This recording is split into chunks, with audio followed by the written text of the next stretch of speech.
আসসালামু আলাইকুম, দেশ আমার টিভি সংবাদে সবাইকে স্বাগত জানাচ্ছি। আমি জিহাদ হাসান। মুন্সিগঞ্জ জেলার জাতীয় নিরাপদ সড়ক দিবস উপলক্ষে র্যালি ও আলোচনা সভা অনুষ্ঠিত। মুন্সিগঞ্জ থেকে মোহাম্মদ নাজমুল হাসানের প্রতিবেদন। মানসম্মত হেলমেট ও নিরাপদ গতি কমবে জীবন ও সম্পদের ক্ষতি, এই স্লোগানকে সামনে রেখে মুন্সিগঞ্জে পালিত হয়েছে জাতীয় নিরাপদ সড়ক দিবস 2025।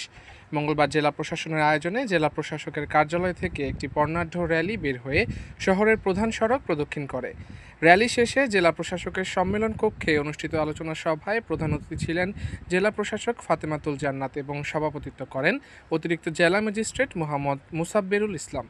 এতে জেলা জজ কোর্টের পিপি অ্যাডভোকেট মোহাম্মদ হালিম হোসেন, নিশোচা মুন্সিগঞ্জ শাখার সভাপতি আতিকুর রহমান টিপু, সাধারণ সম্পাদক মোহাম্মদ সাইফুর রহমান, প্রেস ক্লাব সভাপতি মীর বাসির উদ্দিন জুয়েল সহ সংশ্লিষ্ট সংগঠনের নেতৃবৃন্দ বক্তব্য রাখেন।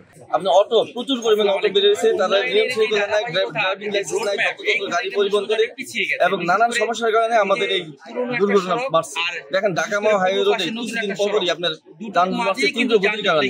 এই জন্য আমরা এবছর গতিকে সীমিত করে যাতে সুন্দরমতো গাড়ি চালনা করে, এই জন্য আমরা ড্রাইভারদের প্রশিক্ষণের ব্যবস্থা করছি এবং সামনে আমাদের বিআরটিকে সাথে নিয়ে আমরা নিরাপদ সড়ক মুন্সিগঞ্জ জেলা শাখার পক্ষ থেকে আমরা যাতে সড়ক দুর্ঘটনা দূর হয় সেই পদক্ষেপ নিয়ে আমরা কাজ করে যাব।